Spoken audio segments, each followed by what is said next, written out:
વર્ણિવેશ રમણીય દર્શનમ મંદહાસરુચિરાનનામ ભુજમ પૂજિતમ સુરુ નરોત્તમૈર્મુદા ધર્મનંદનમહં વિચિંતયે. અસતોમાં ષડ્ગમય તમસોમાં જ્યોતિર્ગમય મૃત્યુર્માં અમૃતમ ગમય. ઓમ શાંતિ શાંતિ શાંતિ. અસ્મદ ગુરુ સમારંભામ નાથ યામૂન મધ્યમામ લક્ષ્મી વલ્લભ પર્યંતામ વંદે ગુરુ પરંપરા. આજની જ્ઞાન સભાની અંદર પધારનારા બધા જ ભગવદ ભક્તોને વેદાંતાચાર્ય, પુરાણ ઇતિહાસાચાર્ય અને ફિલોસોફી શાસ્ત્રી રાકેશભાઈના હેતપૂર્વક જય સ્વામિનારાયણ. ભક્તો, આજની આ જ્ઞાન સભાની અંદર આપણે બધા ભગવાન શ્રી હરિના બધા જ અવતારો સર્વોપરી, પૂર્ણ બ્રહ્મ તથા અવતારી છે. જેને સંશય હોય તેને રાકેશ શાસ્ત્રી શાસ્ત્રાર્થ માટે ચુનૌતી આપે છે. આ વિષયની ઉપર થોડી વાત શ્રવણ કરશું. તો બધા જ શ્રોતાગણો અને એમાં પણ જે અજ્ઞાનીઓ કેવલ ને કેવલ ભગવાન શ્રી હરિને જ પૂર્ણ બ્રહ્મ, સર્વોપરી અને સર્વ અવતારી સમજે છે, એવો આ પ્રવચન જે છે એ એકાગ્ર મને કરીને શ્રવણ કરે. કારણ કે આ પ્રવચનની અંદર હું બધા જ અવતારોને સર્વોપરી, પૂર્ણ બ્રહ્મ અને સર્વ અવતારી શાસ્ત્રોના માધ્યમથી સિદ્ધ કરીશ.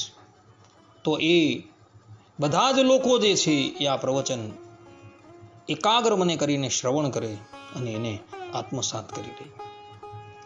તો શાસ્ત્રોમાં ઈશ્વરના 5 રૂપોનું વર્ણન કરવામાં આવેલું છે. જે 5 રૂપો જેવા કે ભગવાનના ધામની અંદર બિરાજમાન પરરૂપ, જગતની રક્ષા કરવાને અર્થે ભગવાને ધારણ કરેલા વ્યુહરૂપ, પોતાના ભક્તોને લાડ લડાવવાને અર્થે ભગવાન ધરાતલની ઉપર મનુષ્ય યોનિની અંદર અથવા તો દેવ યોનિની અંદર તથા પશુ પક્ષીની યોનિની અંદર જે પ્રગટ થાય છે તે અવતાર રૂપ, દરેક જીવ પ્રાણી માત્રના અંતરની અંદર રહીને દરેકને કર્મ ફલ પ્રદાન કરનારું જે અંતર્યામી રૂપ, અને 5મું અર્ચા રૂપ. હવે આ જે ભગવાનના 5 રૂપો છે એ 5 રૂપોમાંથી પરરૂપ, વ્યુહરૂપ, અંતર્યામી રૂપ અને અર્ચા રૂપ, એની અંદર કોઈ પણ આચાર્યોને કોઈ પણ જાતનો વાંધો નથી, કોઈ સંશય નથી. પરંતુ જ્યારે વિભવ એટલે કે અવતાર રૂપ આવે ને, એટલે બધા જ આચાર્યો જે છે કે દરેક તત્વચિંતકો જે છે એ પાવડો અને કોદાળી લઈને બેસી જાય છે. અને બધા જ લોકો જે છે એ પોતાના આરાધ્યને સર્વોપરી અને સર્વ અવતારી બતાવે છે, અને બીજા અવતારોને ગૌણ બતાવતા હોય છે. પ્રાય તમે કોઈ પણ આચાર્યના ગ્રંથો જોજો, કોઈ પણ તત્વચિંતકોના ગ્રંથો જોજો, તો એ લોકો જે છે એ પોતાના આરાધ્યની સર્વોપરિતા બતાવતા હોય છે, અને બીજા અવતારને એ લોકો ગૌણ બતાવતા હોય છે. પરંતુ શાસ્ત્રોની અંદર એવા પ્રમાણો જોવા મળે છે કે જે પ્રમાણોને નિહાળતા આપણે એ વાત સ્પષ્ટ રૂપે વિદિત થઈ જાય છે કે ધરાતલની ઉપર જે પરબ્રહ્મ પરમાત્મા અવતાર લઈને પધારે છે એ વખતે એની અંદર પરિપૂર્ણ ઐશ્વર્ય હોય છે અને પરિપૂર્ણ સામર્થ્ય હોય છે.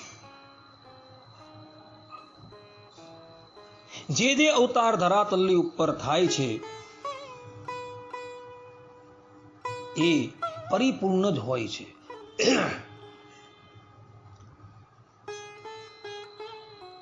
અને જે આરાધકોને જે સ્વરૂપ પ્રાપ્ત થાય છે એની એ આરાધકે ઉપાસકે સર્વોપરીપણે અને સર્વ અવતારી તરીકે જ એની સ્તુતિ કરેલી હોય છે. અને એના પરથી એમ સિદ્ધ થઈ જાય છે કે બધા જ અવતારો જે છે, ભગવાનના બધા જ અવતારો જે છે એ સર્વોપરી છે અને સર્વ અવતારી છે. કારણ કે અક્ષરધામસ્થ મૂળ રૂપ જે છે એમાંથી જ સજાતીય દ્વિતીય રૂપ ધારણ કરીને ભગવાન શ્રીમદ નારાયણ આ ધરાતલની ઉપર પધારતા હોય છે. અક્ષરધામસ્થ મૂળ રૂપની અંદર જે ઐશ્વર્ય અને જે સામર્થ્ય છે એટલી જ સામર્થ્ય લઈને પરબ્રહ્મ પરમાત્મા જે છે આ ધરાતલની ઉપર પધારતા હોય છે. ધામસ્થ મૂળ રૂપ અને ધરાતલની ઉપર આવેલ જે ભગવત અવતાર છે એની અંદર કોઈ પણ જાતનો ભેદ નથી હોતો. અને એને લઈને જે અવતારને જે ભક્તનો ભેટો થાય છે એની એને સર્વોપરી અને સર્વ અવતારના અવતારી તરીકે સ્તુતિ કરેલી છે. તો આજના આ પ્રવચનની અંદર હું બધા જ અવતારોને સર્વોપરી અને સર્વ અવતારી પ્રમાણો દ્વારા પ્રતિપાદન કરીશ. તો બધા જ શ્રોતાગણો જે છે એ ધ્યાનપૂર્વક આ પ્રવચન જે છે એ શ્રવણ કરે. સર્વપ્રથમ સર્વોપરી અને સર્વ અવતારી આ શબ્દની ઉપર આપણે વિચાર કરીએ. સર્વોપરી એટલે શું? તો સર્વ અને ઉપરી, આમાં જે ઉપરી શબ્દ જે છે તેનો અર્થ કોષની અંદર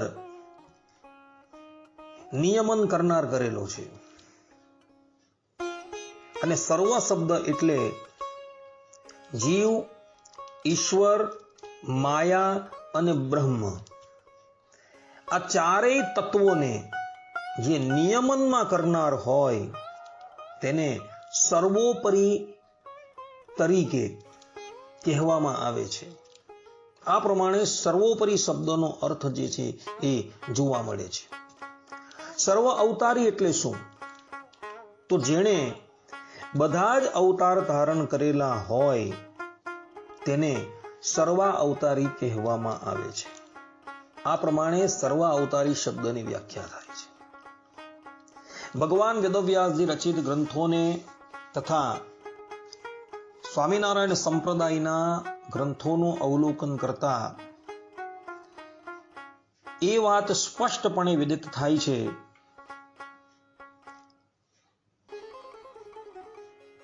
કે બધા જ અવતારો જે છે એ સર્વોપરી છે અને સર્વ અવતારી છે. જેને જે અવતારનો યોગ થયો એ ભક્તે પોતાના આરાધ્યની સર્વ અવતારના અવતારી તરીકે અને સર્વોપરીપણે સ્તુતિ કરેલી જોવા મળે છે. જેમ કે શ્રીમદ ભાગવતની અંદર 10મ સ્કંદ 40મા અધ્યાય શ્લોક 17 થી 23માં અક્રૂરજીએ ભગવાન શ્રી કૃષ્ણની સર્વ અવતારના અવતારી અને સર્વોપરીપણે સ્તુતિ કરેલી છે. મહાભારત વન પર્વ અધ્યાય 272 શ્લોક 49 થી 74માં ભગવાન શંકરે ભગવાન શ્રી કૃષ્ણની સર્વ અવતારના અવતારી અને સર્વોપરીપણે સ્તુતિ કરેલી છે. શ્રી રામ ઉત્તર તાપનીય ઉપનિષદની અંદર વેદ ભગવાને સ્વયં ભગવાન શ્રી રામની સર્વ અવતારના અવતારી તથા સર્વોપરીપણે સ્તુતિ કરેલી છે. વાલ્મીકી રામાયણ યુદ્ધકાંડ અધ્યાય 117 શ્લોક 13-23 બ્રહ્માજી દ્વારા ભગવાન શ્રી રામની સર્વ અવતારના અવતારી તથા સર્વોપરીપણે સ્તુતિ થયેલી છે. રામચરિતમાનસ લંકાકાંડ 6:4 જેમાં તુલસીદાસજીએ ભગવાન શ્રી રામની સર્વ અવતારના અવતારી તથા સર્વોપરીપણે સ્તુતિ કરેલી જોવા મળે છે. વામન પુરાણ અધ્યાય 8 શ્લોક 48-52 ની અંદર સુરાસુર વંદિત ભક્તરાજ પ્રહલાદજીએ નરનારાયણ ભગવાનની સર્વ અવતારના અવતારી અને સર્વોપરીપણે સ્તુતિ કરેલી જોવા મળી છે. શ્રીમદ ભાગવત 12:8-41 ની અંદર માર્કેન્ડેય ઋષિએ શ્રી નરનારાયણ દેવની સર્વ અવતારના અવતારી તરીકે સ્તુતિ કરેલી જોવા મળે છે. સત્સંગી જીવન 1:9-39-41 ની અંદર મરીચ્યાદિક ઋષિઓએ શ્રી નરનારાયણ દેવની સર્વ અવતારના અવતારી તથા સર્વોપરીપણે સ્તુતિ કરેલી જોવા મળે છે. પદ્મ પુરાણ ભૂમિખંડ અધ્યાય 16 વિષ્ણુ પુરાણ 3:50-49 મહાભારત વન પર્વ અધ્યાય 102 શ્લોક 21-23 વરાહ પુરાણ અધ્યાય 113 ભગવાન વિષ્ણુની દેવતાઓએ ઋષિમુનિઓએ તથા પૃથ્વી દેવીએ સર્વ અવતારના અવતારી તથા સર્વોપરીપણે સ્તુતિ કરેલી છે. સ્કંદ પુરાણ કાશીખંડ પૂર્વાર્ધ અધ્યાય 21 ધ્રુવજી દ્વારા હરિ અવતારની સર્વ અવતારના અવતારી તથા સર્વોપરીપણે સ્તુતિ કરેલી જોવા મળે છે. પદ્મ પુરાણ સૃષ્ટિખંડ અધ્યાય 77 શ્લોક 91-100 દેવતાઓ દ્વારા વરાહ ભગવાનની સર્વ અવતારના અવતારી તથા સર્વોપરીપણે સ્તુતિ કરેલી જોવા મળે છે. શ્રીમદ ભાગવત 3:13-37 ઋષિઓએ ભગવાન વરાહની સર્વ અવતારના અવતારી તથા સર્વોપરીપણે સ્તુતિ કરેલી જોવા મળે છે. વામન પુરાણ અધ્યાય 29 શ્લોક 24-28 બ્રહ્માજી દ્વારા વામન ભગવાનની સર્વ અવતારના અવતારી તથા સર્વોપરીપણે સ્તુતિ કરેલી જોવા મળે છે. શ્રીમદ ભાગવત 8:17-26 બ્રહ્માજી દ્વારા વામન ભગવાનની સર્વ અવતારના અવતારી તથા સર્વોપરીપણે સ્તુતિ કરેલી જોવા મળે છે. શ્રીમદ ભાગવત 3:33-2:5 માતા દેવહૂતિ દ્વારા ભગવાન કપિલની સર્વ અવતારના અવતારી તથા સર્વોપરીપણે સ્તુતિ કરેલી જોવા મળે છે. શ્રીમદ ભાગવત 4:17-29 પૃથ્વી દેવી દ્વારા ભગવાન પૃથુની સર્વ અવતારના અવતારી તથા સર્વોપરીપણે સ્તુતિ કરેલી જોવા મળે છે. શ્રીમદ ભાગવત 5:19 ઋષભદેવ ભગવાનની સર્વ અવતારના અવતારી તથા સર્વોપરીપણે સ્તુતિ કરેલી જોવા મળે છે. શ્રીમદ ભાગવત 5:18-33 અર્યમા આદિ પિતરો દ્વારા ભગવાન કચ્છપની સર્વ અવતારના અવતારી તથા સર્વોપરીપણે સ્તુતિ કરેલી જોવા મળે છે. શ્રીમદ ભાગવત 8:24-29 સત્યવ્રત રાજા દ્વારા ભગવાન મત્સ્યની સર્વ અવતારના અવતારી તથા સર્વોપરીપણે સ્તુતિ કરેલી જોવા મળે છે. શ્રીમદ ભાગવત 5:18-4 ભદ્રશ્રવા દ્વારા ભગવાન હયગ્રીવની સર્વ અવતારના અવતારી તથા સર્વોપરીપણે સ્તુતિ કરેલી જોવા મળે છે. પદ્મ પુરાણ ઉત્તરખંડ અધ્યાય 46 દેવતાઓ દ્વારા ભગવાન પરશુરામની સર્વ અવતારના અવતારી તથા સર્વોપરીપણે સ્તુતિ કરેલી જોવા મળે છે. ગર્ગ સંહિતા બલભદ્ર ખંડ સર્ગ 1 શ્લોક 24 થી 26 ભગવાન બળદેવજીની સર્વ અવતારના અવતારી તથા સર્વોપરીપણે સ્તુતિ કરેલી જોવા મળે છે. શ્રી ગર્ગ સંહિતા વિશ્વજીત ખંડ અધ્યાય 13 48 થી 50 વિભીષણ દ્વારા ભગવાન પ્રદ્યુમ્નની સર્વ અવતારના અવતારી તથા સર્વોપરીપણે સ્તુતિ કરેલી જોવા મળે છે. શ્રીમદ ભાગવત 6:16-35 ચિત્રકેતુ રાજા દ્વારા ભગવાન શંકરસણની સર્વ અવતારના અવતારી તથા સર્વોપરીપણે સ્તુતિ કરેલી જોવા મળે છે. ઉદ્ધવ સંપ્રદાયના માન્ય પ્રબંધ એવા સત્સંગી જીવનની અંદર 1:49-88, 2:18-21, 3:17-2, 3:17-17, 2:26 ની અંદર ભગવાન સ્વામિનારાયણની સર્વ અવતારના અવતારી તરીકે સ્તુતિ કરેલી જોવા મળે છે. હરિ દિગ્વિજય ગ્રંથ જેની અંદર નિત્યાનંદ સ્વામીએ 48મા ઉલ્લાસના 7મા શ્લોકની અંદર ભગવાન સ્વામિનારાયણની સર્વ અવતારના અવતારી તરીકે સ્તુતિ કરેલી જોવા મળે છે. હરિવાક્ય સુધા સિંધુ તરંગ 168 શ્લોક 24 ની અંદર સદગુરુ સતાનંદ સ્વામીએ ભગવાન સ્વામિનારાયણની સર્વ અવતારના અવતારી તરીકે સ્તુતિ કરેલી જોવા મળે છે. ભક્ત ચિંતામણી પ્રકરણ 103 ની અંદર નિષ્કુળાનંદ સ્વામીએ ભગવાન સ્વામિનારાયણની સર્વ અવતારના અવતારી તરીકે સ્તુતિ કરેલી જોવા મળે છે.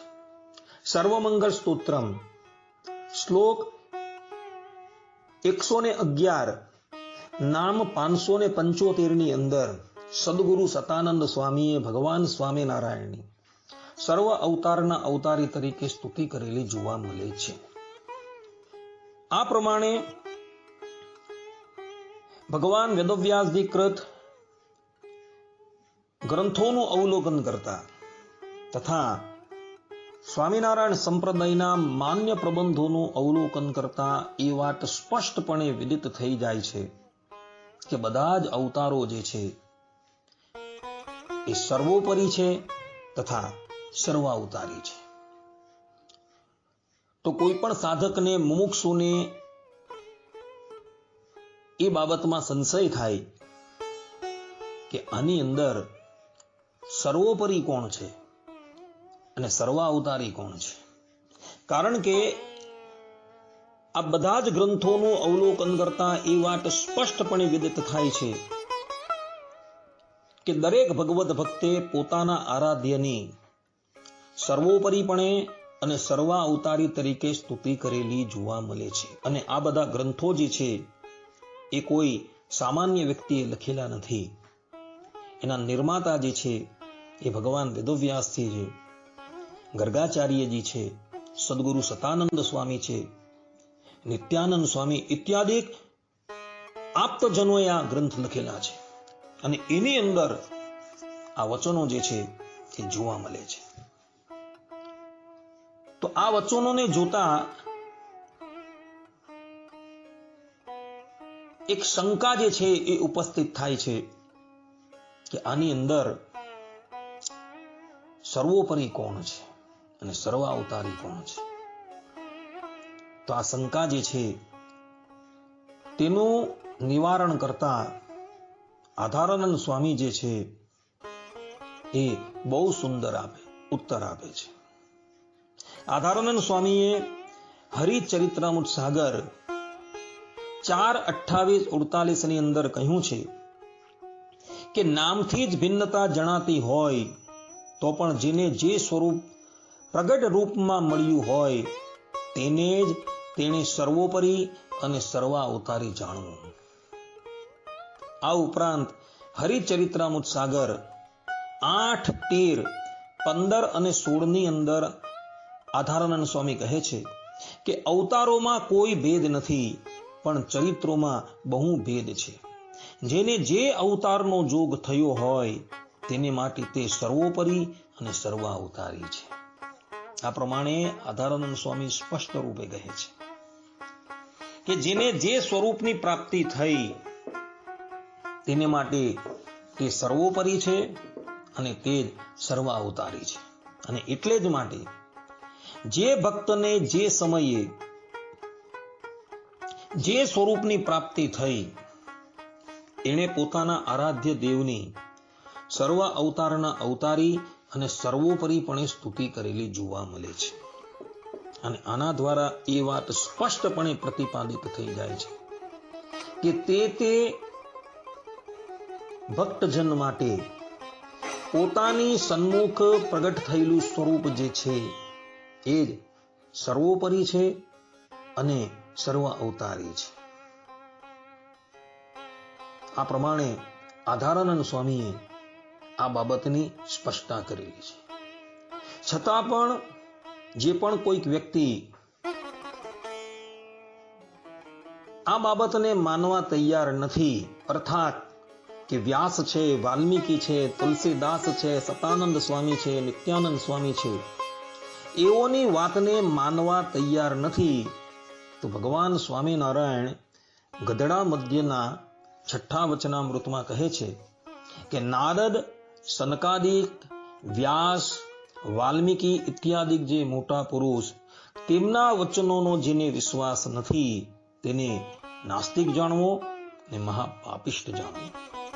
કહેવાનું તાત્પર્ય એ છે કે આ બધા જ આપ્તજનોએ પોતાના ગ્રંથોની અંદર દરેક અવતારોને સર્વોપરી અને સર્વ અવતારી તરીકે કહ્યા છે. છતાં પણ એઓની વાત જે માનવા તૈયાર નથી ને એને નાસ્તિક જાણવું અને મહાપાપિષ્ટ જાણવું. જે સ્વરૂપની જેને પ્રાપ્તિ થઈ એને માટે એ જ સર્વોપરી છે અને એ જ સર્વ અવતારી છે. જે ભક્તજનને કૃષ્ણાવતારની અંદર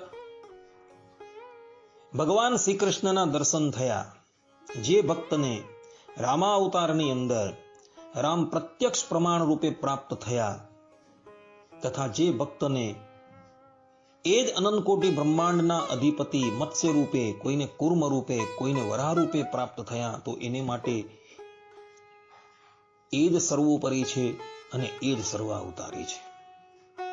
આપણે ભગવાન સ્વામિનારાયણ હાલમાં પ્રગટ રૂપે પ્રાપ્ત થયા છે, તો આપણે માટે એ જ સર્વોપરી છે અને એ જ સર્વ અવતારી છે. એનો અર્થ એવો નથી કે પેલા ભક્તની સમજણ જે છે એ તુચ્છ છે. એ ભક્તની સમજણ પણ જે છે એ શ્રેષ્ઠ છે. એ ભક્ત એવું માને છે, અર્થાત કે રામના આરાધક હોય એ એવું માને છે કે પૂર્વે થયેલા જે બધા જ અવતારો જે છે એ મારા ઈષ્ટદેવ ભગવાન શ્રી રામના છે અને હવે પછી જે પણ કંઈક અવતારો થવાના છે એ બધા જ મારા ઈષ્ટદેવ ભગવાન શ્રી રામના છે. તે જ પ્રમાણે ભગવાન શ્રી કૃષ્ણની આરાધના કરનારો જે છે એ એવું જ સમજે છે કે પૂર્વે જે પણ કંઈક અવતારો થયા છે એ મારા ઈષ્ટદેવના છે અને હવે પછી જે પણ કંઈક અવતાર થવાના છે એ પણ મારા ઈષ્ટદેવ ભગવાન શ્રી કૃષ્ણના છે. તે જ પ્રમાણે આપણે પણ સમજવાનું છે.